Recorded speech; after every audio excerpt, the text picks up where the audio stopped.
नमस्कार दोस्तों, आप सभी का स्वागत है हमारे इस चैनल एग्रीकल्चर रमन पे। तो दोस्तों आज की इस वीडियो में डिस्कस करना चाहूँगा जो यूक्रेन एंड रशिया के बीच जो यहाँ पे वॉर हो रहा है, इससे क्या इंपैक्ट पड़ेगा इंडियन एग्रीकल्चर इकोनॉमी पे, इंडियन जो एग्रो बेस्ड इंडस्ट्रीज है या फिर इंडियन एग्रीकल्चर बिजनेस सेक्टर पे क्या इंपैक्ट पड़ने वाला है जो यूक्रेन एंड रशिया के बीच यहाँ पे वॉर हो रहा है। तो दोस्तों आपके मन में ये भी यहाँ पे सवाल होगा कि वॉर तो आपका यूक्रेन एंड रशिया के बीच हो रहा है, तो उससे क्या लेना देना है इंडिया वालों को, या फिर उससे क्या फर्क पड़ता है इंडिया वालों को कि यहाँ पे जो वॉर यूक्रेन एंड रशिया के बीच हो रहा है। तो दोस्तों यहाँ पे जरूर फर्क पड़ेगा। फर्क कैसे पड़ेगा तो मैं आपको बता दूं, जितनी भी कंट्रीज है दोस्तों वो जुड़ी होती है ट्रेड के माध्यम से, व्यापार के माध्यम से एक दूसरे के साथ, यानी कि हर एक कंट्रीज एक दूसरे के साथ व्यापार करती है, ट्रेड करती है, इंपोर्ट करती है, एक्सपोर्ट करती है, थिंग्स को, कम्युनिटीज को इंपोर्ट एक्सपोर्ट एक दूसरे कंट्री के साथ करती है। तो कहीं ना कहीं यहाँ पे अगर आपका वॉर हो रहा है यूक्रेन एंड रशिया के बीच, कहीं ना कहीं इसका एग्रीकल्चर जो इंडस्ट्रीज है, एग्रो बेस्ड इंडस्ट्रीज है, एग्री बिजनेस है, उस पर यहाँ पे बिल्कुल इंपैक्ट पड़ने वाला है।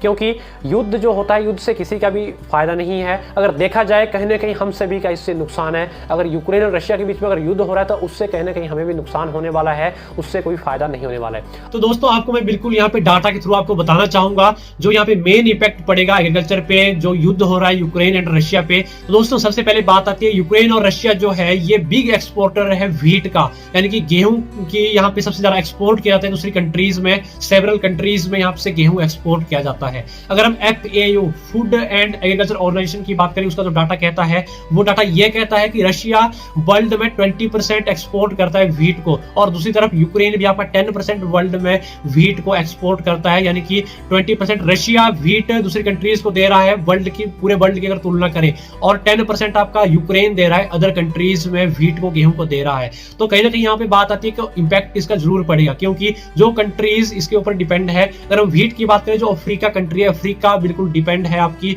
यूक्रेन और रशिया के ऊपर व्हीट के लिए, गेहूं के लिए डिपेंड है। तो कहीं ना कहीं उसको भी इंपैक्ट पड़ेगा, क्योंकि ऐसे में युद्ध की स्थिति में बिल्कुल भी जो रशिया और यूक्रेन है वहां से ना इंपोर्ट होगा ना कम्युनिटीज एक्सपोर्ट वहां से होगी।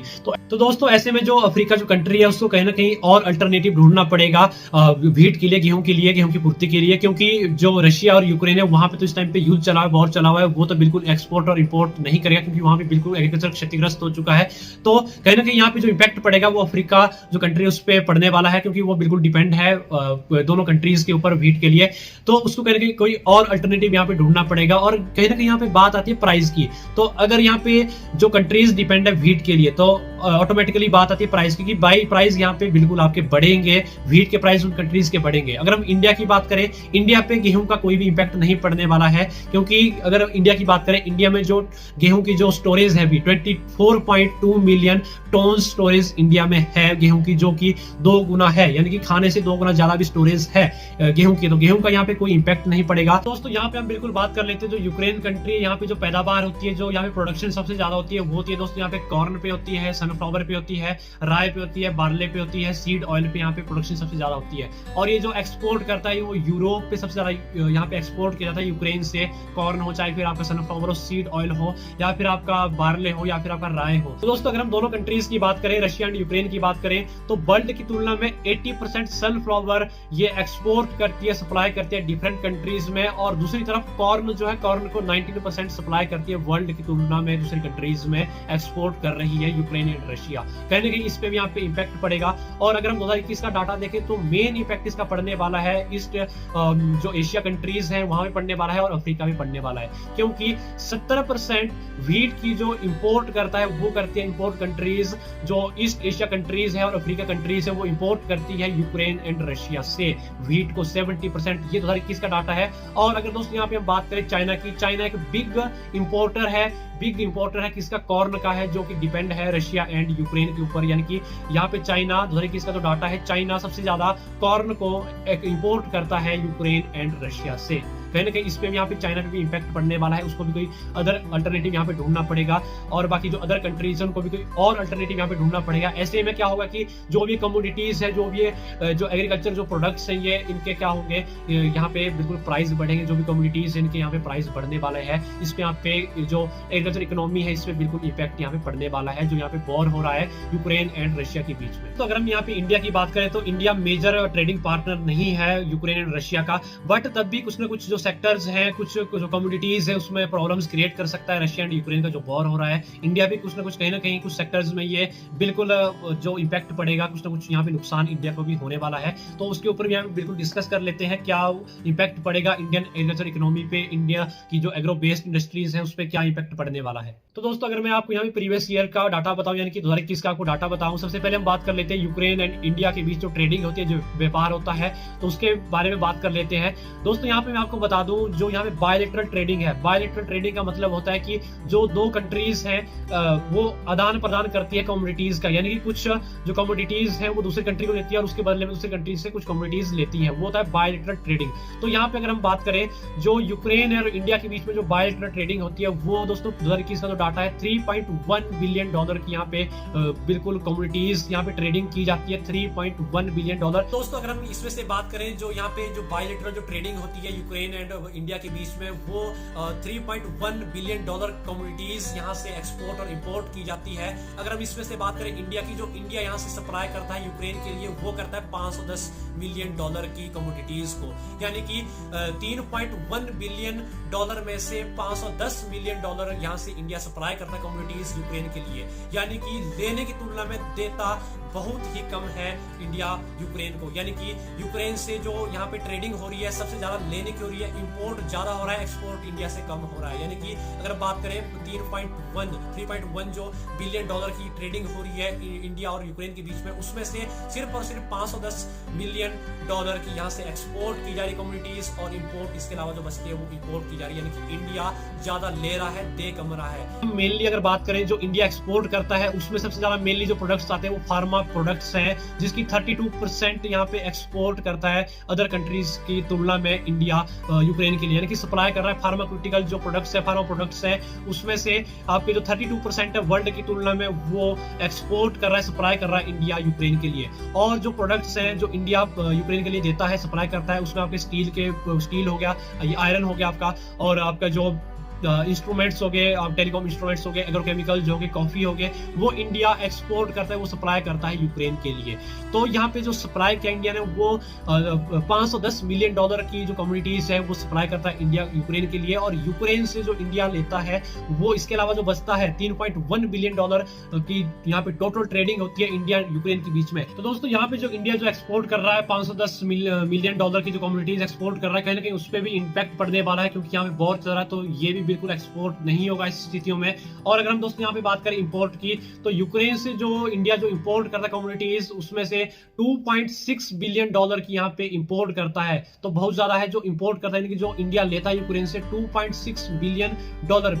कमोडिटीज को इंपोर्ट कर रहा है इंडिया। तो उसमें से दोस्तों अगर हम बात करें जो इंपोर्ट इंडिया करता है यूक्रेन से, 2021 का जो डाटा है, इसमें से $1.85 बिलियन का इंडिया वेजिटेबल ऑयल यूक्रेन से लेता है, जिसमें कि सनफ्लावर ऑयल आपका लेता है 1.85 बिलियन का। तो काफी ज्यादा इंडिया जो सनफ्लावर ऑयल है वो डिपेंड बिल्कुल है इंडिया यूक्रेन के ऊपर में, कहीं ना कहीं इसका भी इंपैक्ट पड़ेगा, क्योंकि सनफ्लावर ऑयल अगर इंडिया यूक्रेन से लेता है तो यहाँ पे बिल्कुल भी इस समय पे एक्सपोर्ट इंपोर्ट नहीं हो पाएगा युद्ध की स्थिति में। तो कहीं ना कहीं जो सनफ्लावर ऑयल है इसके यहाँ पे बिल्कुल प्राइस बढ़ेगा इंडिया पे, तो ये मेन इंपैक्ट यहाँ पे पड़ने वाला है, क्योंकि यूक्रेन के ऊपर इंडिया डिपेंड है सनफ्लावर ऑयल के लिए। तो दोस्तों ये तो होगी बात यहाँ पे जो बायलैटरल ट्रेडिंग है इंडिया एंड यूक्रेन के बीच की जो ट्रेडिंग है कितने की होती है, जो मैंने आपको बताया यहाँ पे डाटा की $3.1 बिलियन की यहाँ पे बायलैटरल ट्रेडिंग करता है इंडिया एंड यूक्रेन। और अब हम यहाँ पे बात कर लेते हैं रशिया के बीच में, जो इंडिया और रशिया के बीच में जो बायलैटरल ट्रेडिंग यहाँ पे होती है। दोस्तों इंडिया और रशिया के बीच में यहाँ पे $11.9 बिलियन की बायलैटरल ट्रेडिंग यहाँ पे होती है, जिसमें से जो इंडिया एक्सपोर्ट करता है, यानी कि जो इंडिया जो सप्लाई करता है दूसरी कंट्री के लिए, जो रशिया के लिए, वो करता है दोस्तों $3.3 बिलियन की कमोडिटीज, यानी कि $3.3 बिलियन की कमोडिटीज यहाँ से सप्लाई की जाती है रशिया के लिए। और यहाँ पे भी इंडिया क्या कर रहा है, रशिया के लिए देता कम है लेकिन इसकी तुलना में लेता इंडिया ज्यादा है, यानी कि एक्सपोर्ट यहाँ से $3.3 बिलियन की कमोडिटीज हो रही है और जो इंडिया ले रहा है वो ज्यादा ले रहा है देने की मात्रा में। तो टोटल यहाँ पे जो ट्रेडिंग हो रही है, बायलैटरल जो ट्रेडिंग यहाँ पे हो रही है इंडिया एंड रशिया के बीच में, वो दोस्तों यहाँ पे हो रही है $11.9 बिलियन की। तो दोस्तों अगर हम यहाँ पे बात करें जो इंडिया रशिया के लिए यहाँ पे एक्सपोर्ट कर रहा है 3.3 बिलियन डॉलर की यहाँ पे एक्सपोर्ट कर रहा है इंडिया रशिया के लिए, तो उसमें से अगर मेनली हम बात करें जो मेजर प्रोडक्ट है वो दोस्तों फार्माक्यूटिकल प्रोडक्ट्स हैं जो इंडिया सप्लाई करता है रशिया के लिए। अगर हम फार्माक्यूटिकल प्रोडक्ट्स की बात करें तो 3.3 बिलियन डॉलर में से 542 मिलियन डॉलर यहाँ से एक्सपोर्ट किए जाते हैं, यानी कि 542 मिलियन डॉलर इंडिया एक्सपोर्ट करता है फार्माक्यूटिकल प्रोडक्ट्स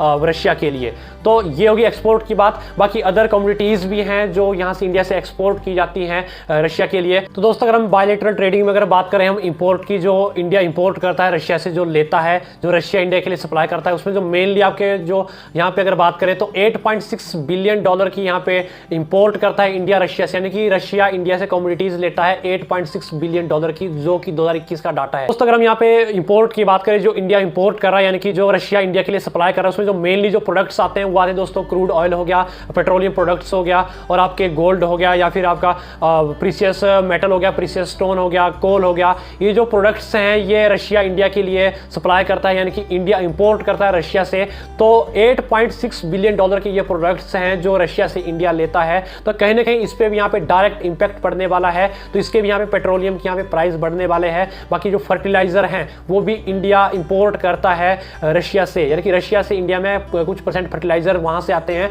तो कहीं ना कहीं इस पर भी इंपैक्ट पड़ेगा, कहीं ना कहीं इंडिया पे इसका प्राइस बढ़ेगा, क्योंकि 8.6 बिलियन डॉलर की वहां से इंपोर्ट कर रहा है रशिया से इंडिया। तो कहीं ना कहीं इस पर इंपैक्ट पड़ेगा। और दूसरा अगर बात करें हम जो रशिया यहाँ से एक्सपोर्ट कर रहा है उस पर भी यहाँ पे एग्रीकल्चर प्रोडक्ट्स पे यहाँ पे पड़ने वाला है इंपैक्ट। तो दोस्तों यहाँ पे जो मेन इंपैक्ट पड़ने वाला है जो एग्रो बेस्ड इंडस्ट्रीज है उनमें से एडिबल ऑयल इंडस्ट्रीज पे यहाँ पे मेन इंपैक्ट इंडिया पे पड़ने वाला है, क्योंकि 90% जो इंपोर्ट करता है इंडिया वो सनफ्लावर ऑयल को करता है। जो एडिबल ऑयल इंडस्ट्रीज है वो इंपोर्ट करती है अदर कंट्रीज से। अगर 90% में से बात करें तो 25 लाख टन की 2021 का जो डाटा है 25 लाख टन यहाँ पे इंपोर्ट किया गया है edible oil, sunflower oil other countries से इंडिया में, जिसमें से कि जो रशिया कंट्री है, रशिया में से आपका 2 लाख टन रशिया कंट्री ने इंपोर्ट किया है, यानी कि सप्लाई किया है इंडिया को, इंडिया ने इंपोर्ट किया है रशिया से। और 17 लाख टन जो एडिबल ऑयल है, सनफ्लावर ऑयल है, वो यूक्रेन ने इंडिया को एक्सपोर्ट किया है, इंडिया ने इंपोर्ट किया है यूक्रेन से 17 लाख टन 2021 का जो डाटा है।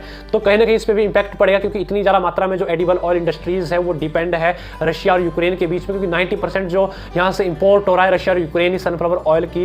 को यहाँ पे एक्सपोर्ट कर रहा है इंडिया के लिए, और इंडिया इंपोर्ट कर रहा है इन कंट्रीज से। तो इंडिया बिल्कुल सनफ्लावर के ऊपर डिपेंड है। तो इसके लिए इंडिया को कहीं ना कहीं अदर अल्टरनेटिव्स यहाँ पे ढूंढना पड़ेगा। और कहीं ना कहीं बात आती है कि इसके जो प्राइस है वो भी यहाँ पे इंडियन मार्केट में बढ़ने वाले हैं। तो यहाँ पे बिल्कुल इंपैक्ट इसका एग्रीकल्चर पे पड़ने वाला है। तो यहाँ पे बिल्कुल मैंने आपको बता दिया कि क्या क्या एग्रो बेस्ड इंडस्ट्रीज पे इंपैक्ट पड़ेगा जो वॉर यहाँ पे हो रहा है। बाकी हमने मेन बात की जो व्हीट है, व्हीट की पैदावार सबसे ज़्यादा आपके यूक्रेन और रशिया पे होती है, जिसपे कि अफ्रीका है और ईस्ट जो एशिया कंट्रीज है वहाँ पे इंपैक्ट पड़ने वाला है। और इंडिया पे उतना इंपैक्ट व्हीट का नहीं पड़ेगा, क्योंकि इंडिया के पास काफ़ी ज़्यादा मात्रा में व्हीट है, गेहूँ है, काफ़ी ज़्यादा स्टॉक रखा है इंडिया ने। तो मेन यहाँ पे बिल्कुल मैंने सब कुछ आपको बता दिया। और दोस्तों इसी के साथ दोस्तों अगर वीडियो आपको पसंद आए जरूर लाइक कीजिए, शेयर कीजिए, कमेंट जरूर कीजिए वीडियो में। और इस तरह की आपको यहाँ पे जो फार्मर्स के लिए इस चैनल पे वीडियोस मिलती जाएगी, बाकी स्टूडेंट्स के लिए यहाँ पे वीडियोस मिलती जाएगी, एग्रीकल्चर बेस्ड वीडियोस आपको यहाँ पे इस चैनल के माध्यम से मिलती जाएगी। बाकी दोस्तों मिलते हैं नेक्स्ट वीडियो में, तब तक के लिए इस तरह की जानकारी के लिए इस चैनल को सब्सक्राइब करके बेल आइकन को प्रेस करना ना भूलें, ताकि दोस्तों समय समय पर नेक्स्ट वीडियो की इंफॉर्मेशन आपको टाइम टू टाइम मिलती जाए। धन्यवाद।